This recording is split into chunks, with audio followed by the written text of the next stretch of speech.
Welcome once again to Gene Ho. Early in the morning there, Gene, for you. You're looking Yes. sleepy. It's a long weekend. It was a long weekend for the Americans for Memorial Day weekend, but had some good rest. It was good. You take it more seriously than we do in Britain. I mean, our Memorial Day's in November.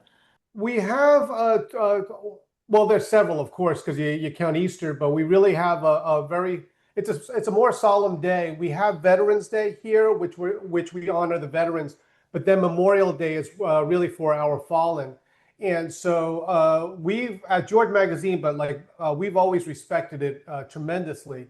Mm, For those who have given the families who have given the ultimate price there with their family members. yeah. So we've always had it kept a strict at George Magazine no work day for us. So, but it's very solemn in America, and it's a time for family. Do the church get involved in this at all? Not really. Not really. I get it that in many in America it's a long weekend, and that's great. Americans we do enjoy our time off and our time off with our family, but it's not really a church type event. All most of the other celebrations that we have, like the holidays that we have, I won't say we don't take them seriously, but some of them, people still go to work, and it's fine. People go to work or continue on business, but Memorial Day is usually more reserved for us. Listen, we've got joint problems across the pond. And those problems are manifesting themselves politically. Um, we have a Tory party, a Conservative party, been there for centuries, literally. And it's closely associated in its modus operandi with the Republicans. But it's been split, Gene, for at least 30, 40 years between the conservative, if you wish, old-fashioned originals and the new progressives. They're more sharper in your face. So you know what happened in America? It's almost the same thing because what we had is more of a progressive movement with Donald Trump. But going back to 2020, they asked after Donald Trump did not win the election and lost to Biden, so to speak. I get what people say. But what ended up happening is they asked Donald Trump, would you start a new political party? And they were going to call it anything from the Patriot Party to the MAGA Party. And Donald Trump says, no, I am a Republican, and this is going to be the Republican Party. And what Donald Trump did is he wrestled it away from the establishment. You could call it the Bush dynasty, you could call it whatever. But rather than what happened in the UK, where the party split off with I think it's Nigel, where they split off, it became its own separate party, where Donald Trump took the Republican Party and then transformed it. So a lot of the people that support Donald Trump now are actually old-time Bush type people that were with the party then, but they have joined in for the most part, lockstep with Donald Trump. They speak up every once in a while, but that's the Republican Party. It would be as if that movement in the UK joined hands directly with the Tories. Well, to illustrate this, we've just had the match between John Cornyn and Ken Paxton. And is it correct to sum that up between, let's take John first, a traditional institutionalist, let's call him, and you go to Ken, and he's hardline MAGA populist. Well, of course, whereas in the UK they have just the MPs there, and then what is the House of Lords? No, whatever the other side is. In the Senate, there's only 100 senators there. So on any given split, if about half are Democrat, half Republican, those 50 people they stick together very closely. They are their own institution, of course, but they talk to each other. There's only so much of them, so they're very close. So whenever one of their own, which is Cornine, gets attacked, they protest silently or amongst themselves, and they take it very seriously until the next person comes in. So they defend their own in there. They were there and they defended their own with that, and that's what happened. Trump picked Paxton, endorsed him. The actually today is I believe is the election, and so we'll figure out what goes on shortly. But many are expecting a big win for Paxton, and of course the establishment does not like it. It's only 52 of them or 53, I'm not sure, but they will stick together. These senators stick together. It's not like the House where there's like hundreds of them. Yeah, yeah, yeah. Is it, well, you look at the where they get their funding from, it's quite distinct. John gets his funding mainly from institutional backers, and it's been calculated 91 million. My goodness, $1 million. That's a heck of an amount of money, isn't it? Well, the institution in America and what the big story is in America is that there are some podcasters, influencers that have been taking foreign money. And if you are not registered as a FARA agent, basically a foreign agent declaring that you're taking money from a foreign country to promote, propagandize, or whatever, that is illegal. There are some podcasters that are going to get in trouble because they were doing the bidding of foreign countries. Now, the system in America is, you could call it fair or unfair, but we have a system of super PACs. And these are organizations which are highly regulated. They get money from different organizations. And unfortunately or unfortunately, it's legal in America. And the difference is it's for everyone to see. It's very transparent. They have to report where they got the money. There's rules how they could spend it. The campaign really can't spend it, but it's a super PAC that actually runs the ads, so-called independent of the candidates. It's just how it's done in America, and there is a lot of money going into it. And foreign countries will have they want some access, and that's how it is. Whether you like it or not, that's just how it works in America. But it is transparent, and that's the difference between that and maybe an influencer that is secretly and illegally taking foreign money to propagandize. Yeah, yeah. Ken Paxton, on the other hand, is more grassroots, isn't he? He's got personal friends that are billionaires. Well, I'm sure that is the perception. He is the current sitting, I believe, Attorney General. So he's the person that I guess runs the law, so to speak, in Texas. Now, the Bush legacy, I would say, or the dynasty went after him, I believe, for ethics complaints or something. So he is considered a little bit more of an outsider, and Donald Trump picked him. Now, today is the election. Once again, the Republicans want a Republican in the Senate, and the one he's going against is a very formidable a leftist Democrat.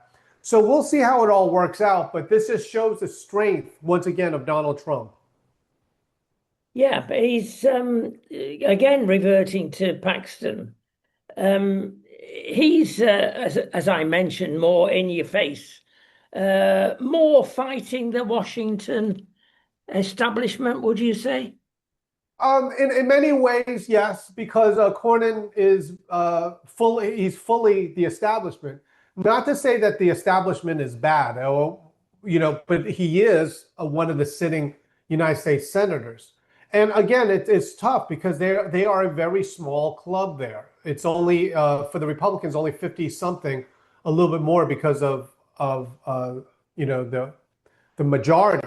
So it's only about 50, and they stick together pretty much. But as soon as Paxton gets in, he joins the club, so to speak. So he will work, I'm sure, with the other senators, many which are actually pro-Trump, but they're expressing their angst and upset that Trump went against the status quo in this chapter. Would you name Ted Cruz, Lindsey Graham, Roger Wicker as part of the cabal? Not part of the cabal. These people and I was there. I would know because not only did I was Donald Trump's photographer when he ran for president against Lindsey Graham. I was also Lindsey Graham's photographer, not to the same extent as Donald Trump, but at a couple of events. The thing with this is not everyone that supports Donald Trump is truly MAGA to the bone.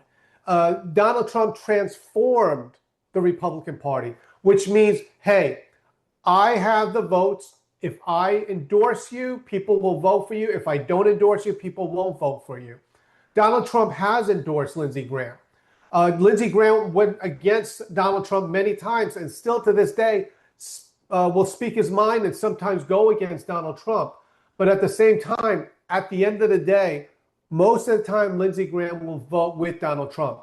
It's just the dynamic of it. It doesn't mean he's MAGA to the bone, but this is how it works. Donald Trump transformed the Republican Party, and the Republican Party is made up of Ted Cruz, Lindsey Graham, that go against Donald Trump, but now they have fallen in line because Donald Trump is calling the shots because he has the people behind them. It's very powerful, Rodney, when he can say, vote for this person or don't vote for it, and people listen.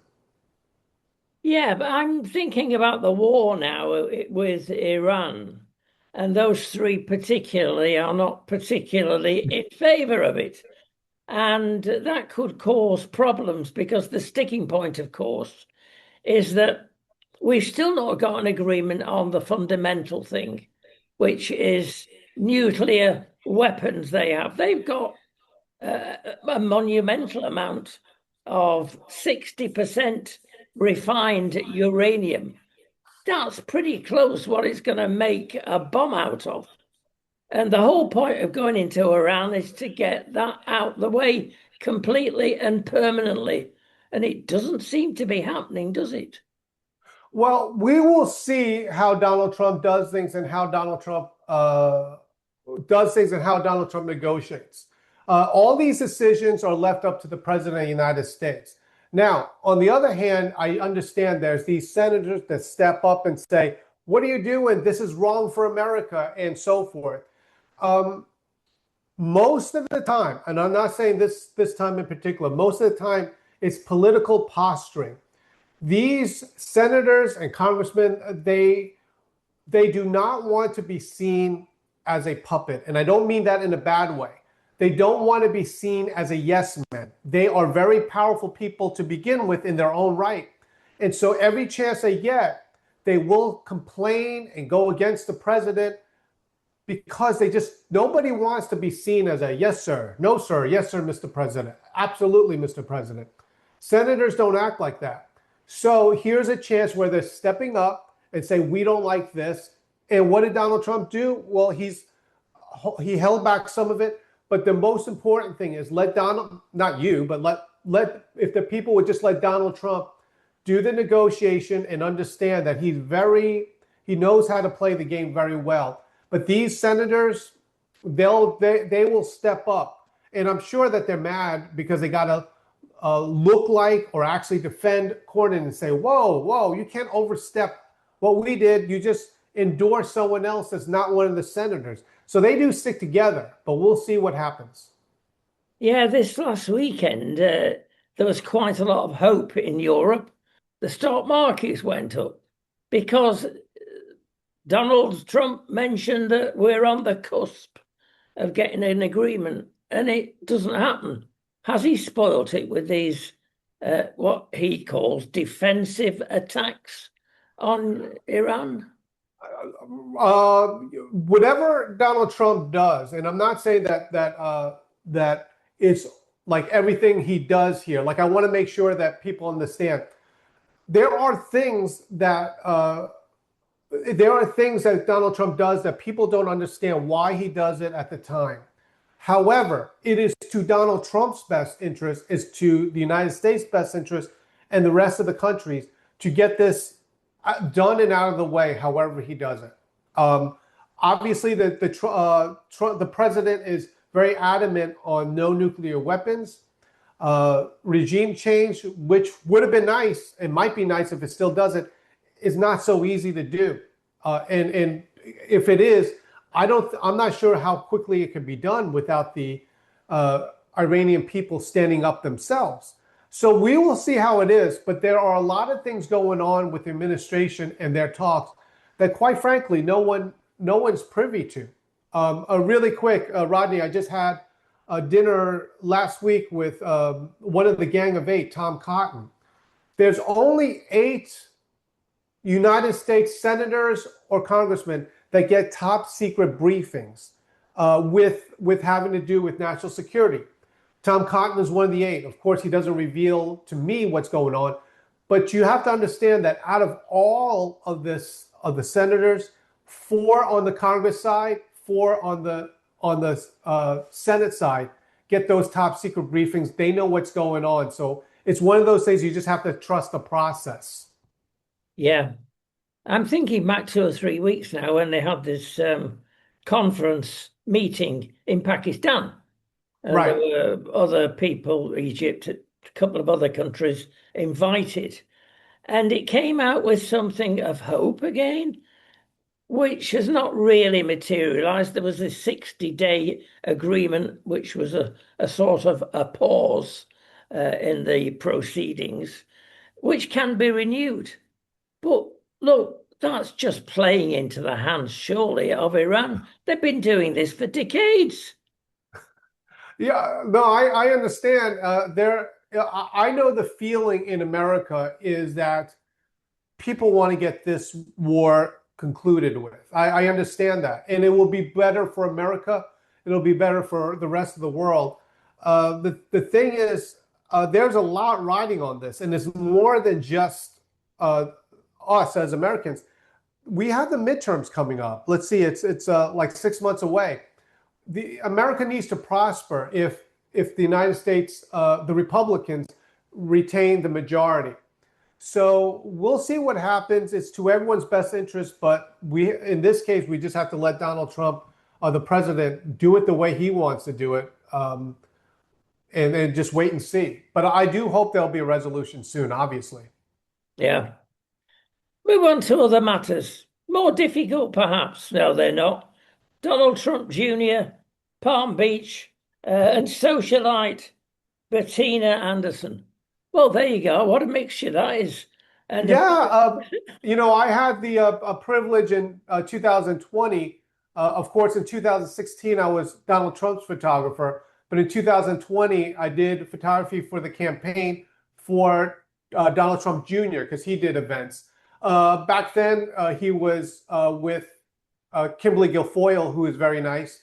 One of the things that I like to mention about the Trump family, I know them, and it is remarkable because these are, once again, people that grew up from a billionaire father and are very well adjusted. You see some of the others, if you look at the tabloids, of some of these very, very wealthy people, and their children, quite frankly, don't end up being positive role models, I should say. But here you have, once again, Don Jr., his son, Eric, made a very smart choice of who he married. And it's, also, we published in George Magazine, the president's daughter's, some wedding pictures from Mar-a-Lago. Tiffany, she married a very, very good man. So you have all these, the Trumps, and they do, they're very well adjusted, even though they grew up in a family that was a billionaire. And so this is our closest we have in the United States to our royalty. And so it was very exciting for everyone here. now, talking about photography, wedding photography in particular, thinking back to our third son who had an engagement and marriage in Spain, and this was about 20 odd years ago. And Spain is very formal. it's very Victorian, and everybody stands around there in their best gear, and there's no movement. Now, I was invited as father to do a bit of photography, so I did, but it was quite adventurous. And half the Spanish audience said, "Oh, don't like that." Um, the others had never seen anything like it because it was very relaxed, with some unusual shots, which they Yes. loved. What's the scheme in America regarding photographing weddings?